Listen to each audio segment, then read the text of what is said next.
Hey, my name is Leonard Buchholz. I'm with DealerPro Training Solutions. I'm the sales and marketing manager there, and our company's been in business over 20 plus years. We train and coach service advisors and service managers on the service drive sales process. We teach them how to sell better, sell more, and improve their customer satisfaction, along with totally helping them retain customers and building customer retention. Our role there, my role there, is to get the message out, work with the dealers, and get the message out to them on an individual basis, but also in a broadcast type of situation. And I have several partners that help us do that with different types of messaging, along with developing content that we put out into the world pretty much every single day. I think the biggest challenge is finding not only the right message, even if you polish it and it is the wrong message to the wrong audience, it doesn't matter. They're not going to get it, and it's going to be wasted effort on your part. Let's talk about starting out with, the challenge of basically being able to put out your message out there into a very competitive space, I imagine, like most spaces, right? Yes. Dealerships, and in a way that we feel is polished and really is able to not only express what your company's strengths are and the things that you're bringing to the table, but does it in a way that actually relates to and engages the people you're trying to reach and really influence. So Right. maybe we could just start with there. I'd love to get your thoughts on, how you approach that challenge of Sure. taking your positioning and really translating into messaging that has an impact. Yes. And it's a very broad category for sure. And we've been in this vertical for a while. And the good news is that we have so much content, we have so much background, we have so many stories and testimonials and people that have used us, and just all good things that we can put out there.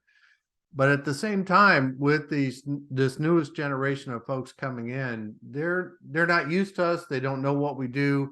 They don't know how we do it. And for some of them, they may be surprised at what we do. So our biggest challenge is getting that message to them in a manner that they can relate to. And as you and I both know, back in the early 2000s when this company started, there was a lot of direct marketing. There was a lot of pieces. Yeah, think what was happening back then. They were doing fax marketing. Remember the fax? Now I'm dating myself, right? Fax. What's a fax? I know someone's going to say that later. What is a fax? But they're doing fax marketing. They did direct mail pieces. There was lots of phone calls back and forth. And now look how far it shifted. And what we spend a lot of time doing is social marketing. Producing content, getting the word out through that, emails and that type of thing. And even emails are slowly, starting to become less and less effective as people want to devour and they want to see you on camera. They want to see your video. They want to see your content in a much more a visual way than it was, 15 or 10 or 5 years ago, and how much different that has changed. And honestly, Marcus, it has totally affected our business as well. We have moved from thinking about this, when people come into a dealership 10 years ago, 12 years ago, 15 years ago, they would get a paper MPI, multi-point inspection, and on it would be scribbles and marks and things like that. Now we're expected to deliver a video to them on their vehicle, right?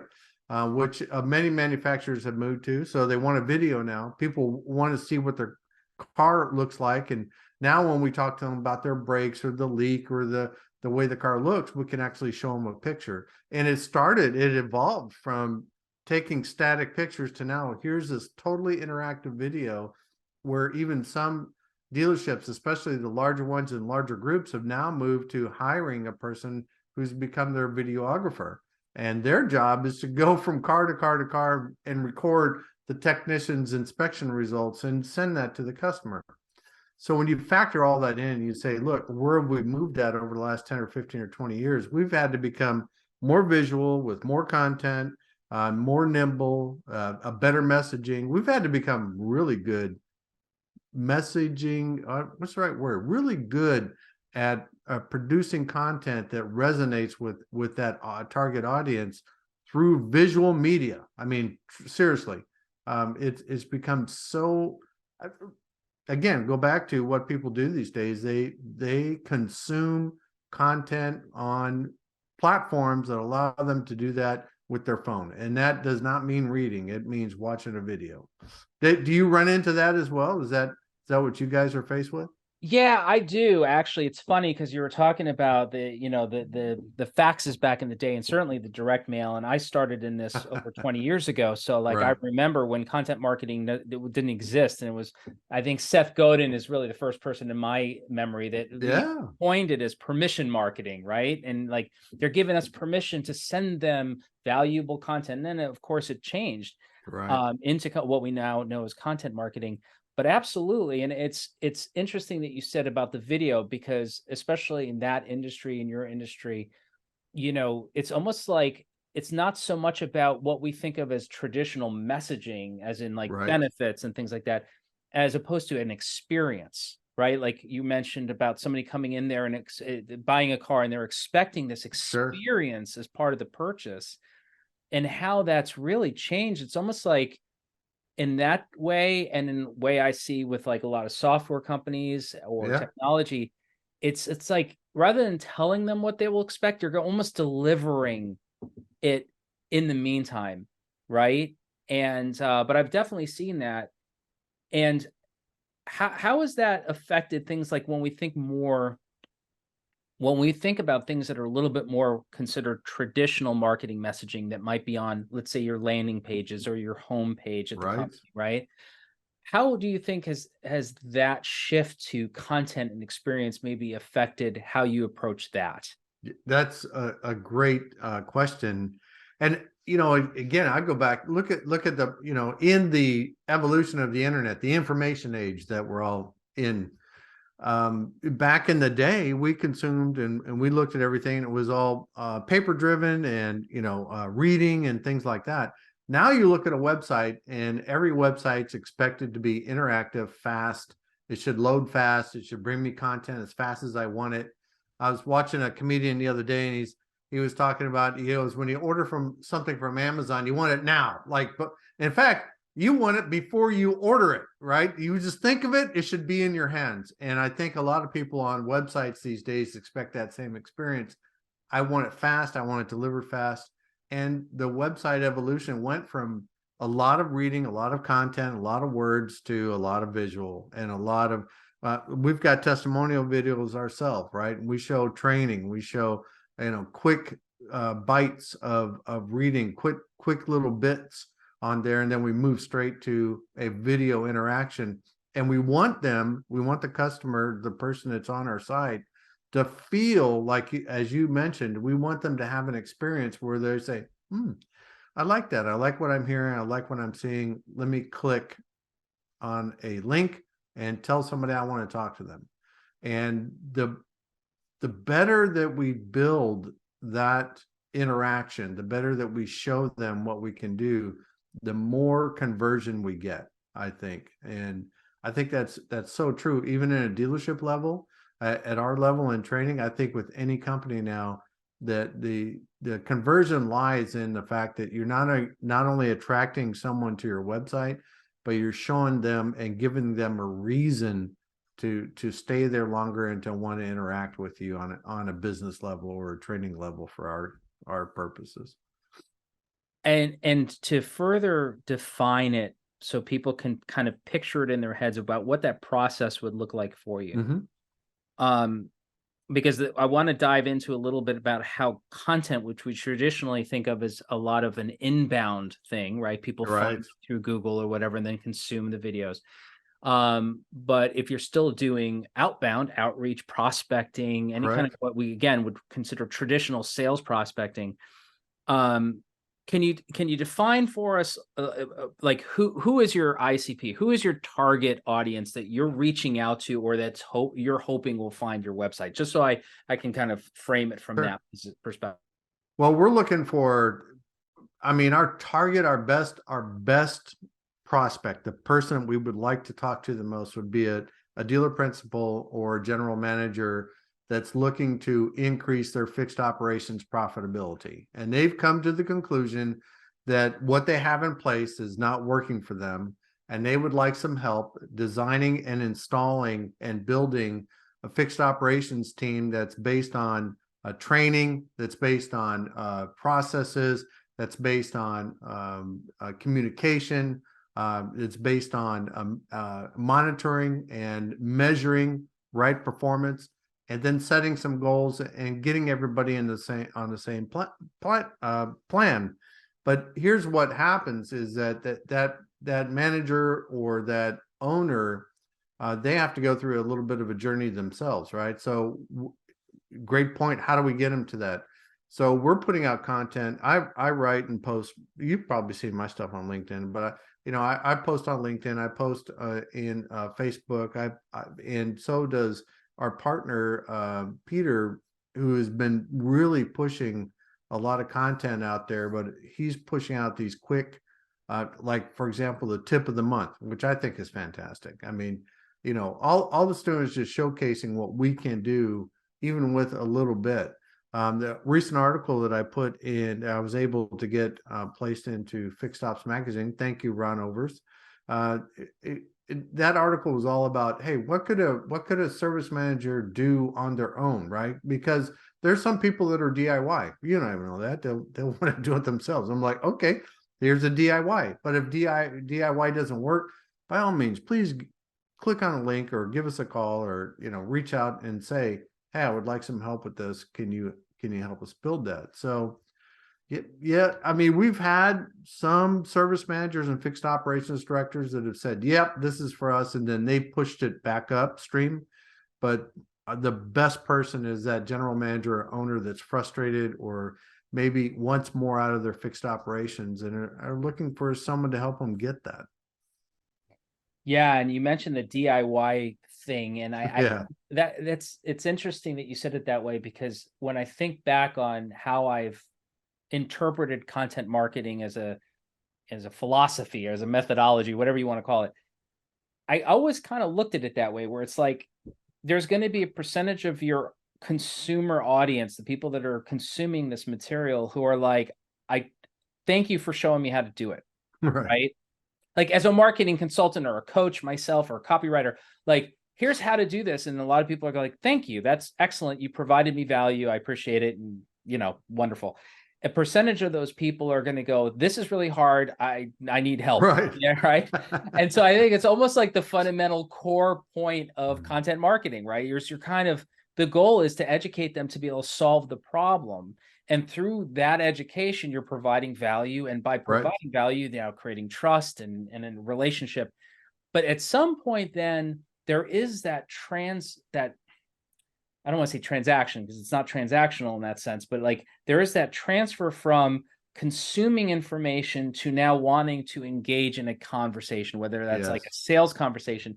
And that's where maybe the more traditional messaging part comes in, right? Yes. So can you explore a little bit with me, like how you approach that, where now it's, okay, I'm interested. Somebody's calling you or they're whatever, emailing you. I'm interested in learning more. Can you tell me, what is this going to solve? Like, how does that now kick in with you and how you approach messaging from that?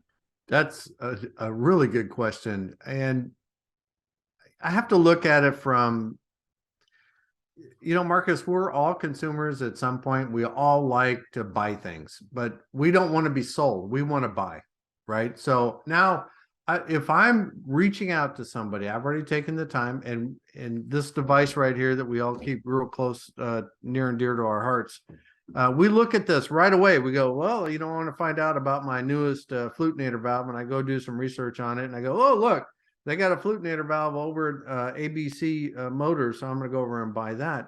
But I do a lot of research before I reach out to someone. But in the end, as you and I both know, it takes a human-to-human interaction. I can't do it with a machine. I can't do it. AI is progressing, but it hasn't gotten to the point yet where it's helping me. So, right, I'm not buying from an AI robot. I'm buying from another human. So even in our business, when we finally get that point where that person is engaged and interested, we got to reach out to them just by picking up the phone and calling them and saying, Hey, Mr. Marcus, I'm Leonard with DealerPro Training. Thanks for reaching out. I can see where, you had some questions regarding how training can help you. I'm the person that's going to help guide you through this process. And then, we're off to the races on what it is that they're looking for. If at some point that the technology gets to the point where it can take over the human interaction, then what do you need us for? All right. It'll be the Terminator years. It'll be all over with. But didn't that, yes, and the AI thing is like ChatGPT is just like sparked off, and you're on LinkedIn a lot, so you've seen it just like I have. Oh, it's crazy. Yeah. And I imagine most of those are written by ChatGPT, so whatever. But Right? self-promotional. But here's the thing. Remember when you're a salesperson. You seem to me of somebody who's tempered in the fire of all things sales oriented, right? Remember when websites became a thing? I mean, Yes. you and I are in that same generation, right? So websites were this, like, nobody had them, and all of a sudden it was like people were talking about them, just like they're talking about ChatGPT or AI, right? Sure. And the thing that was going to happen was that was now going to put salespeople out of work, right? Because why do you need a salesperson if you can go find all the information yourself, right? And then that didn't quite kill off sales. So then it was content marketing and inbound, right? Or social media or whatever it is that was the next thing. And everything was labeled that wasn't that was labeled old school, right? Right. As if it's bad, right? So the reason I'm bringing that up is whether it's AI or anything or the way you do content, the thing that prevents people from moving forward is not lack of information. That is 100% accurate. Yeah. So it's like, yes, that could be part of it if they're unclear or whatever, of course, but it's change. Change is really hard and most people don't want to do it, and they won't do it unless they really have to, or unless somebody takes the friction out of as most as possible. Right. Right. So, when it comes to messaging, we were talking about at the beginning of our conversation today about how do you make that so clear and so easy, and, so that it's really something that just resonates with somebody so that they can start feeling the emotions that they need to feel in order to want to make those changes, right? Yeah. And I think that's a great point. And in marketing, we use many things, but mostly we use testimonials and examples. And that's how we get that messaging out, as you and I both know. And when I'm engaging on those and I'm saying something to a dealer, I'm reaching out to them, I'm giving them testimonials and examples of, hey, and it's the old feel, felt, found, right? Have you ever heard that, right? So in the messaging, it's feel, felt, found. You say, Mr. Dealer, I could understand how you feel. I've had other dealers that have felt the same way, but what they found is that by working with us, they're going to get X, Y, Z. And again, it goes back to, I've got to convert that whole what is it that they're trying to do into the why is it important to them. And in the messaging, whether it's delivered through a video or content or by traditional methods, it still has to build that bridge. And if we can't build a bridge, if we can't show they can go from A to B and B's over here and A's over there, they're not going to move. They can consume all the information they want. You can send them video after video or postcard after postcard. And until you build that bridge, they are going to stand on that side of the riverbank. And we have to do that. So it goes back to, how do I do that? If I'm not able to move them from that side over to the other side with information, with content, with touch points and things like that, then that means it's a personal, again, back to, I got to pick up the phone and get them on the phone because they're not going to move. And you and I both know we don't want to send an email in the place of doing a salesperson's job. That's the wrong thing to do. We have all become, including myself, a little bit lazy with email and content, expecting people to, read it and be motivated. But as one of my mentors has said to me, people are fat, dumb, and lazy. And when they get to, right, they're just like, they just want to be taken care of. They become fat, dumb. I'm not saying everybody, please don't take my words wrong. I'm not, it's like, I'm laughing here, but It's true. But we're part of those people, so it's We okay. are. It's I we're am people, too so we can myself. say I that. become Yeah. fat, dumb, and lazy. I'm like, hey, you know what? I already figured everything out. You, please, Mr. or Ms. Representative of the company, please take care of me. I don't want to do anything. I want you to do it all for me. And when we, again, make that bridge and we understand that that's what that customer is looking for, then it becomes a matter of just guiding them through the process. But if they're over there just consuming information and you don't do that, you don't build that bridge, then you're probably going to be very frustrated as a salesperson Yeah, and or a marketer.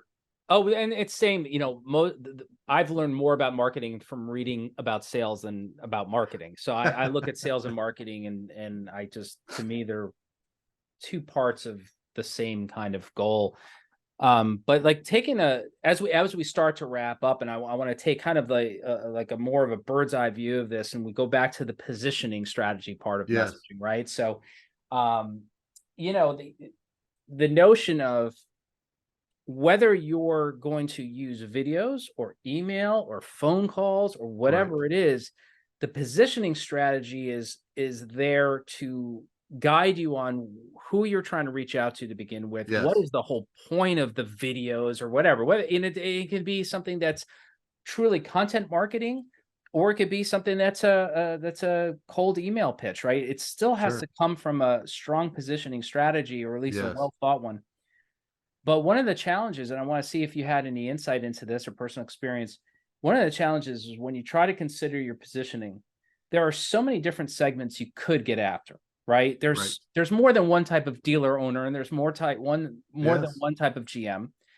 Do you have any thoughts on how, when you're making that decision and you're that inflection point of saying, okay, look, we can't just say all dealer owners, and we can't just say all GMs, because they're not all looking at it the same way. We have to be, if we want to really resonate with some of them, we have to be willing that some of them are just not going to care.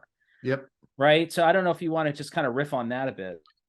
Yeah, and that's a really good point too. We said our target was general managers and dealer principals that are looking to make a change in fixed operations, but some of them are not looking to make that big of a change, or they just want one thing addressed, or they're just looking to handle one problem. And that's a great way of saying, look, we need to segment that population into the most needed, the most urgent, into I'm just looking. And that person is how when we start marketing to them, we're trying to touch on things that they're experiencing every single day, right? So an example might be you might be an owner, or you might be the general manager in a dealership where you walk out into the service drive and you're seeing advisors go through the motions of talking to customers when they come in, but they don't do really a good walk around or a good sales presentation, or they don't talk to them about schedule maintenance. And then you're saying to yourself, well, that's a missed opportunity. What we would do is in our marketing is talk to those owners or those general managers directly by saying, you know what, we feel your pain. We know exactly what that is. I mean, imagine if in your world, if you came into a service drive and you wrote up 20 customers and every single one of them got a maintenance presentation and they all got a walk around. What would that do for your service department? What would it do for your service sales? What would it do for your customer retention? And when they start to visualize that, they're saying, oh, yeah, that's right. Because even if we could, Marcus, say to them, look, what if we're half wrong? What if we only get a 50% increase in that penetration? What would that mean to your business? Is that enough to motivate you to pick up the phone or to give us a call or to make a change? And we all know, you touched on it. I have a thing about change that I firmly 100% believe, and you tell me what you think. But I know that for most people, the perceived pain of change, if it's greater than the real change, the real pain of same, like nothing, if it's like, oh, you know what, I think it's going to be harder to change than it is to stay the same, then nothing changes. They won't move. So it's that perception that, oh my gosh, we got to change, we got to do this, we got to do that. And I just don't want to do that. And what we have to do is show them a way through that, a path through that mindset of like, oh, it's going to be hard to make a change, when in reality, staying the same is way more painful, way more, because you have to walk out there. You've got to be saying to yourself, we're not achieving the goals that we set. How difficult is that? I mean, to sit down there every single day and say, or even at the end of the month and say, we didn't hit this, we didn't hit that, we did, and we just spent X amount of dollars on marketing. We spent money on trying to get people in the door. We spent money on service. We spent money on attracting the top talent to come and work at our dealership. And how frustrating is that to, at the end of the month, say, none of it worked. I didn't get what I was looking for. And that's the frustrating, right? Frustration or overwhelm or some kind of, B2B, you remember the early days of B2B content marketing, right? I mean, how dry was that stuff? I don't know how long you've been on LinkedIn, right? But I've been on LinkedIn since, a long time, right? Yeah, long time. Long time. Yeah. And I still see it sometimes like this, but it was just, everything was super, super dry and super cerebral and rational and all that stuff. And that's great, be rational. But there was like no emotion to it. There was no sense of like, why are they going to even bother, right? And to your point, we were talking about like pain of change, right? It's not even just like the pain of adopting a new program or system, right? It's just, it's like, what if this doesn't work? Like, people have that fear. Yeah. What if this doesn't work? What, like, and so there's so many things already pushing against change. And then when we really think about it, we think, well, most people don't have just one thing that they have to figure out in their lives. Right. Many things, right? Many things. This might not be anywhere near the top. That's right. There's two ways we can approach it. We can either try to make it seem like they really should care about this, or we can really focus on tapping into what they already really do care about. Right? That's right. They don't think about it consciously, but we can elicit that in our messaging, right? Yeah. And that's part of the whole marketing piece of it, is sitting down and saying, well, look, if I was a general manager or the dealer principal, what would I need to hear for me to make a decision to do something different? What would that be? And I think it doesn't matter. Actually, to be honest with you, I don't think it matters if you're marketing hamburgers or cars or service or fixed operations training. It doesn't matter. You've got to be able to sit down and put yourself into those shoes and say, what would I need to hear to make a decision? And if you can develop and craft your message around that, then you're going to be successful in at least capturing their attention long enough to show them how your product, whether it be hamburgers or training, can impact their lives for the better, right?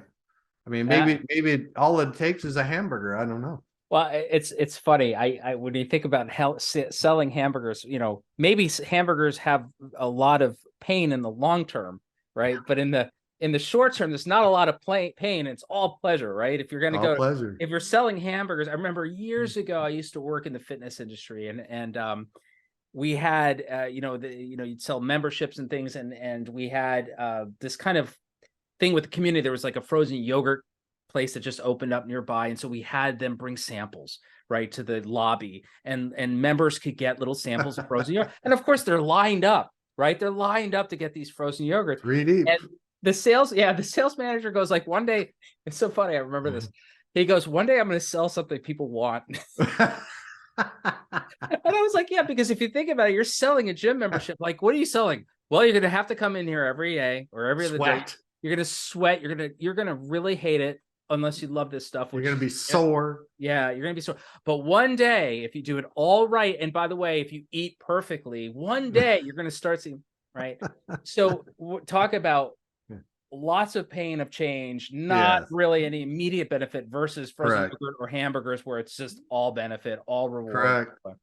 So thinking in those terms, it's like whether you're selling training or whether you're selling software, whatever you're doing, there is always a cost, an emotional cost of risk or whatever. That's correct. It's a pain in the butt, whatever it is. And sometimes we're too close to it because we think our stuff is so awesome, right? It's like, oh, look at Right. this amazing thing. We're so close to it that we don't realize for other people, it's either confusing, overwhelming, boring, whatever, right? So how do you All the time, right? all the They time befuddled, fat, befuddled? lazy, befuddled, right? Yeah, They're all yeah, like, ah, yeah. and what they don't want to do is do the hard work of figuring out, is this going to be good for me or not? They want someone to guide them through that. And I think that you hit on a good point. I wish I'm going to come up with a product someday that someone really wants to buy. That's awesome. I mean, that's marketing in a nutshell. The perfect way to say that. One of these days I'll figure out something that someone wants to buy and line up to do that. And I think that I mean, in today's market, everybody has the shortest attention spans. We have so many things that are pulling at us in so many different directions. So your message has to be on point, and you have to be able to show them, right? Move them from the emotional, why is this important, the emotional piece of it, through the logical piece. Well, I can't, it's too many of these things, back to the emotional piece where they say, I'm involved. I'm committed emotionally to get this done. So you're absolutely right. There is that whole, and you know what? Selling a car is exactly the same way. When you go into a car dealership, a lot of times you're emotional about that, right? And then during the deal, the actual structure of putting together how you're going to buy this car, you become logical. And it's like, oh, it's dollars and cents, and does this fit? And suddenly, I got to weigh these different things. And what the salesperson has to do is get you back to the emotional level about why you came in the first place. What motivated you to get in your car, drive 20 miles to come to our lot to buy a car? And if, quite frankly, if you can do a lot of that online, that's what you do. You do all that research, all that first before you show up, and then say, I'm ready to buy that car. You're still not emotionally attached to it. You notice, right, Marcus? You're not emotionally attached to it until you get in and drive it. You cannot buy that car unless you can see yourself in that car. You can't buy my training program unless you can see yourself benefiting from that training, what it's going to mean to you. You can't buy that hamburger unless you can say to yourself, I'm going to feel good and I'm going to feel happy about eating that hamburger, and it's going to, make the rest of my day good. You can't do it. You won't buy the hamburger any more than you would buy the car if you can't see yourself doing it.